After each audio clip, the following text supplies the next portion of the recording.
What's up, Ramley? You are now in the kitchen with Chef Nixon for all your fixings for the latest and greatest of VCU men's basketball.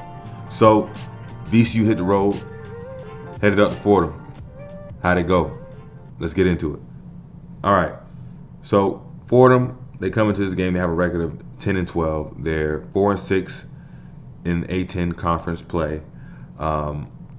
They go into this game after just ending a 2-game slide, losing to Duquesne, which is understandable, and also losing to the University of Henrico, which is also understandable. And they broke that by getting a very significant win at SLU. And the only reason it's significant because you're going to try to position yourself as we wane towards the second half or the ending of whatever you want to call it of the conference play. So I did some research on Fordham. And they're actually a talented team. You know, they have a few guards that can really produce. They have some big men with some talent and some energy. However, it just doesn't reflect in the wins and losses column. And we're probably going to get into that as we talk about the game and see exactly what it is that troubles Fordham. But they're led by Jafet Medor. He's averaging 11.5 points per game, 3 assists per game, and Elijah Gray, who's averaging, who's a big man, 6'10", averaging 10 points per game and 5 rebounds. Fordham is attempting to find some consistency in their identity. Of course, a lot of teams across the nation are dealing with the same issue due to the transfer portal and how crazy that's going. And, you know, when you have a collective of different guys who probably transferred out, transferred in, finding chemistry is one of the toughest things to do. And along with finding chemistry, you have to find that identity for basically each year. What fits your team the best? They like to press like an old school VCU in a sense. I don't think they do it as consistently throughout a game as much. However, they're pretty ferocious when it comes down to it. Their offense is like a freelance motion offense. Kind of gives the coach kind of gives them the freedom to just go and do what they like to do on the offensive end. So the thing with Fordham is, can they put together 40 minutes of consistent play? And I think that's been their Achilles heel all year long. If you look at some of the losses, they have a lot of close ones, and it's due to the fact that they don't have consistent play for 40 minutes. Now, VCU, on the other hand, 15-8 as overall record, 7-3 in the league. They enter this game feeling very optimistic about their season after beating their crosstown rival and also at that point in time conference leading University of Henrico. Now they're faced with a sneaky dangerous team in Fordham ahead of their huge game this Friday going against the nationally ranked Dayton Flyers. So that makes this game one of the classic trap game. You know what I mean? Where for those who don't know what a trap game is, it's basically when you look down the schedule and you know you have a huge game coming up, but before that game you have a team that isn't doing that well, so you kind of look past them, preparing for the more difficult game, and then the trap is the team that you're playing that hasn't played well all season gives you their best shot and they can pull out a victory, so they call it a trap game. So VCU is faced with that, and when you're faced with trap games, it's basically you have to make sure that you're playing your style, your brand of basketball, and playing to your standard and not down to the other team's standard. So with that, how will VCU fare? How will they come out? How will they approach the game? Will they approach the game as front runners and fall victim to the trap game? Or will they approach the game as real champions, real winners, and take care of business, even though it's a mundane team? So let's get into it. Now, at first, VCU had me worried.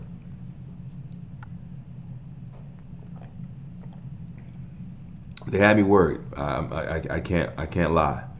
They started the game very lethargic, excuse me.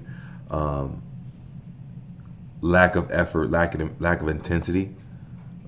If you remember the first play, I believe Fordham got 3 chances to make a basket. It ended up being a made three by Medor, the leading scorer for Fordham,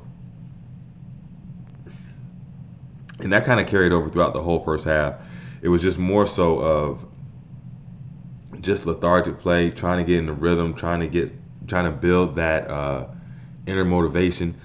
And it's one thing when you're home, you have the fans cheering you on. You know what I mean? Your girlfriend might be up there in the stands. You have all this different other motivation to really push you when you're playing a team that really isn't up to your caliber, that really doesn't give you that motivation to play extremely well. You know what I mean? Now, of course, that's an internal battle in itself. But when you're away and playing a team like Fordham, in a gym like Fordham, with a crowd like Fordham's, it's a whole nother ball game. So, first off, shout out to everybody who joined the crock pot last night and who's supporting the crock pot, because we had this conversation. Which team has the worst facility or slash gym in the A10? And it was a consensus that is between LaSalle and Fordham. And the only reason we said we kind of lean towards LaSalle because there's no reason for them to have a gym like that. Where Fordham, they have a historical aspect to it, so I feel as if, or we feel as if, they didn't want to tear it down for historical reasons. So that there's a little bit of leniency given to them. But when you're playing in a gym like this, where the crowd is there but it's not really, and the gym is small like a high school gym, you know you're supposed to beat this team. It's sometimes it becomes hard to really get yourself up and going for a matchup like that. Now on the other hand, if you're the team that's used to that, Fordham, if you look at their mannerism at the beginning of that game, they look locked in. They look very aggressive stance. They were ready to go, ready to play, and they showed tremendous effort right out the gate. Um, you could tell by the style of play, by getting the 50-50 balls, getting the rebounds, forcing turnovers. You know what I mean? However, I do want to say this. When Sean Barristow's back for this game, he was out and missed the last 2 games, because of bruised ribs. But say he will be playing in this game. However, in his absence, VCU has went to a 3-point guard lineup, and I must say, I do enjoy this lineup. I do. I really do enjoy this lineup.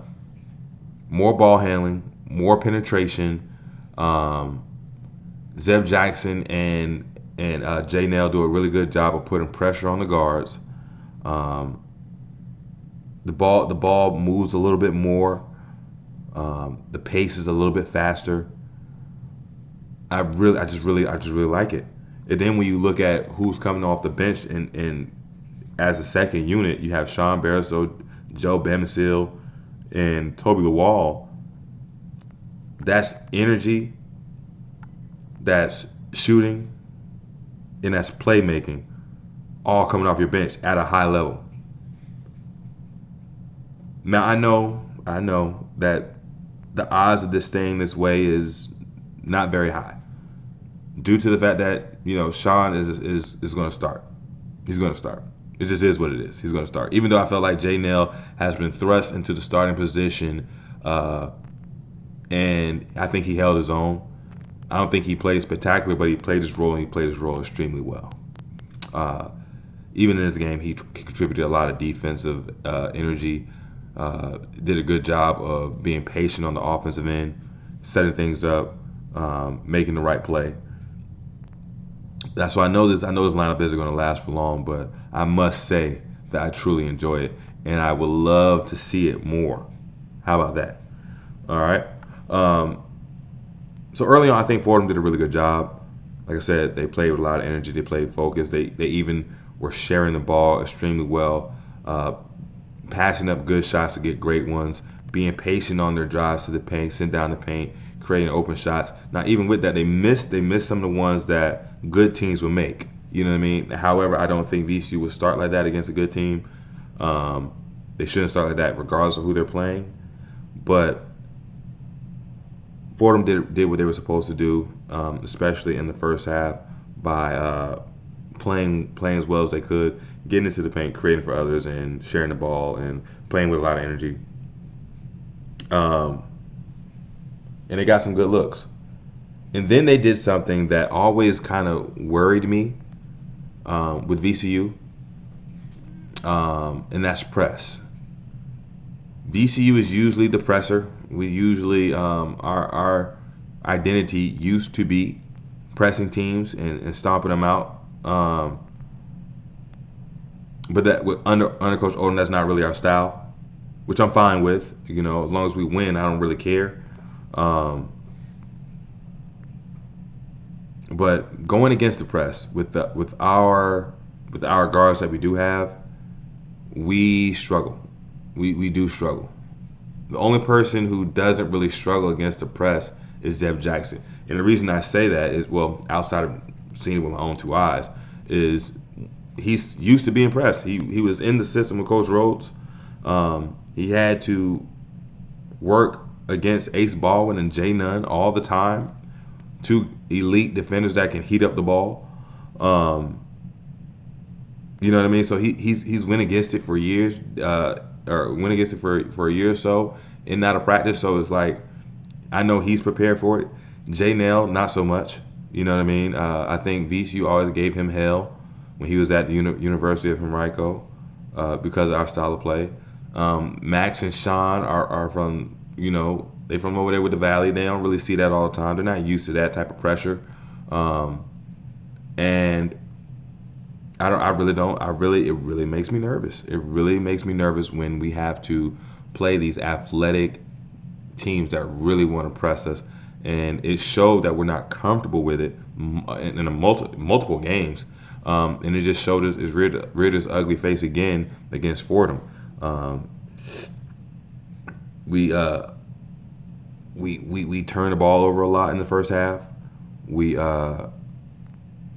fell victim to allowing a team to speed us up. Even though we had the lead, we allowed them to speed us up and take ill-advised shots just because they're halfway open, they're halfway decent.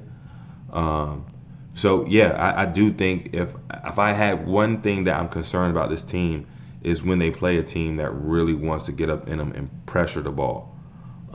Now, the good thing is not a lot of teams like VCU out there or previous VCU teams. So I think the guys will be okay for the most part, but I do think that's an issue that has to be addressed. Now, Fordham. We talked about finding identity and we talked about playing well for 40 minutes. Towards the end of this first half, you saw them start to get into some of their bad habits, which is just like on the offensive end, they take bad shots.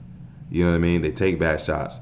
And with that, when you go one-on-one and you take these bad shots, it opens up transition for opposing teams.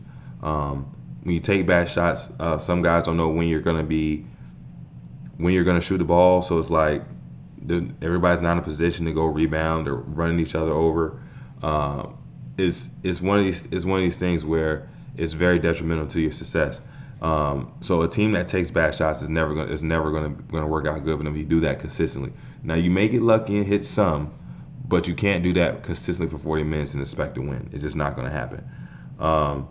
So yes, moving into the end of the first half, VCU again showing some of their lackadaisical defense and lethargic play in general allowed Fordham to hit a three right before half, cutting the lead to 32-31 at half. VCU led in almost all categories except rebounding and turnovers. Actually, they might have had a rebound. They might have won the rebound or two, but they had 9 turnovers in the first half, and I just thought that was the proof in the pudding that this team really can't hang with us, because that's very uncharacteristic for us to have 9 turnovers. And I felt as if we allowed them to hang with us by not playing our brand of basketball in the first half. So everybody knows what I feel about a team when you're going into the first half. The team who can really put that pressure on and win the first 4 minutes usually wins the game. It's not a guarantee, but you put yourself in a great position. And when you're playing a team that's lesser than you, the one thing you don't want to do is give them confidence that they can play with you. And I think VCU did a really good job of hitting the switch and turning it on and locking in and focusing up and D'ing up. Led by Jay Nell. I want to give him a lot of credit because he started off that second half with a lot of energy and a lot of focus and made it really tough for them. So shout out to Jay Nell, and VCU won those 4 minutes. Now with that, VCU, and I called it once we got in line, we were going to win by like 15 because I could tell we're that much better than them. Now they, like I said, they have talent, but they just don't play well as a team. So with that, VCU won the first 4 minutes, and they cruised to a victory. They took care of the ball. Let's see, how many turnovers did VCU finish with? So we finished with 12 turnovers, and we had 9 in the first half. So that's the thing where you know what I mean. We just took care of the ball, and we took good shots and made good shots. So we took care of the ball. We clamped down on the defensive end, holding Fordham to 29 points in the second half, and we were able to just hold them under what they had in the first half, and then we were able to explode offensively as well. Then we ran great offense. We shared the ball. Max had led the way with 7 assists, but he wasn't the only one dishing the thing out. I thought we just had a really good offensive approach, and we shared the ball at a great clip. I also want to give Michael Bell a lot of credit. I think this was one of the games he was looking for. Hit 2 threes in this game. Had a couple of dunks. I kind of joked about how he dunks like he's from the 90s, but but no, I think that this is the type of game that can help him moving forward, help him build that confidence back up. And he had plays. My only gripe with Michael Bell, Mr. Bell, my only gripe with him is when he attacks the cup. Sometimes I feel like he plays as if he's 6'3", like he doesn't realize that he has a grown man body, and he's 6'8". So I think he tried to dunk on somebody, which was great. I'd rather him try to dunk on somebody all the time than see him take a 5-foot fadeaway. I'd rather just, even if he misses it, I wouldn't care, because he's going to put pressure on the rim, and more than likely he's going to get fouled and walk to the line. And he's a pretty decent free throw shooter, so I would much rather that, and we can control the pace of the game a little bit better as well. And when he starts doing that, attacking the rim, it's going to open up the passing lanes for him as well. So that's my Michael Bell piece, and I hope he continues to do what he did this Tuesday, and as we move forward, and even on Friday night. So again, with this team, I put on my notes twice about this pressing, because we basically controlled the whole second half, but we did have a little stint where we struggled again with them pressing. And like I said, we took ill-advised shots, or we turned it over when we could just take our time and pass our way through the press, get cross half court, set something up, especially when we have the lead and time is on our side. But I'll leave it at that. That's just something we need to work on. And on the Fordham side, I wanted to touch on why, when you see a team with talent, I want to touch on why I feel like they don't win, because they eventually just imploded. And it was a bunch of sloppy play. Players running each other. Like, they had an alley-oop where 2 of their players just collided and went out of bounds. They had an offensive rebound where it was 3 Fordham players right there and no VCU players, and they just fumbled it out of bounds with just the 3 of them. So the communication wasn't there. The continuity, the chemistry isn't there. And then on top of that, they just had blown blown assignments. I don't know how many times we just threw it over top of the press and just Toby or Furman just back there completely by themselves to dunk the ball. You know what I mean? Unforced turnovers, like coming down, throwing the ball across the court for no apparent reason. You know what I'm saying? Giving us extra opportunities. And then on top, then the cherry on top of that is they take terrible shots. They had a lot of hero ball, and that's never a trait that produces winning. It just isn't. It just isn't. So VCU did what they need to do, and they eventually pulled out a spanking and pulled out the ruler, put him over the knee and gave him a little spanking, and pulled out the victory, 75-60. All right. So Fordham, Jafet Medor, he had 17 points, 3 assists. Will Richardson, who really wasn't on like, as I didn't assume that he was going to have a big game, but he chipped in 13 points and 1 rebound, 1 assist. For VCU, Max had an incredible game, 13 points, 10 rebounds, and 7 assists, close to a triple-double, which is amazing. I think the last guy who had a triple-double in a VCU uniform was Vince Williams. Now, Vince and Max are 2 completely different players, but to produce a triple-double or close to it in a college game says a lot about all the things you can do in your versatility. All right, and then Sean Barstow added in 12 points and 8 rebounds. It's good to see him back. And like I said, I love him coming off the bench and playing with that second unit because it gives them a real distributor of the basketball. But I don't think it's going to last. So shout out to Sean, White Magic. And my low-key player of the game is Joe Bamsil. I think Joe did a really good job of taking good shots this game, and he was able to knock them down, 13 points, 2 rebounds. So moving forward, VCU this Friday host in the stew the Dayton Flyers, the nationally ranked number 18 Dayton Flyers. Now Dayton is a tough defensive team. They're well coached. Everybody knows AG don't take no shit. He's a really good coach. You know what I mean? And they have arguably the best offensive and defensive player in the league in DeRon Holmes. DeRon Holmes is averaging 20 points, 8 rebounds, 2.3 blocks, and 3 assists. The kid is balling. And on top of that, he's shooting damn near 40% from the 3. He went in the lab this summer and added a lot to his game. In their offense, you're going to see him catch the ball on the wing, pump fake, jab step, and try to get all the way to the rim. And if you don't cut him off early enough, he is going to dunk on you. He's going to catch the ball on the post, and he's going to wiggle his way around you. He's going to screen and pop, and he's going to shoot that 3 at a great clip. There are certain things that VCU is going to have to do to keep Holmes in check. I think one thing you want to do, because he's a good passer, he's not a selfish player. He's a willing passer. So one thing we're going to have to do is really try to guard him one-on-one.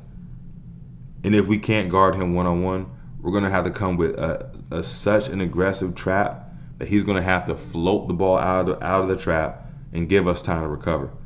Because if we can't guard him one-on-one and we can't trap him with good traps, our defense is going to be running around like a chicken with their head cut off for 40 minutes. So VCU will have their hands full. But so will Dayton. So will Dayton, because VCU is no slouch on the defensive end at all. We're both top 3 in all defensive categories, maybe outside of steals. You know what I mean? And with Kwani playing very well, Max playing very well, Sean coming back off the injury, Bamsell being able to get hot, Zeb Jackson being a Swiss Army knife and doing what he does, Jay Nell bringing that energy, Toby LaWall bringing that energy and that athleticism. And we got other guys coming off the bench that could light it up any given day. Billups, you know what I mean? So there's a lot to be said. Michael Bell, hopefully he can continue his success. So we have a deep team and we have size to match up with Dayton. This is not going to be a walk in the park for any team. This is going to be a great game Friday. So here's what we do.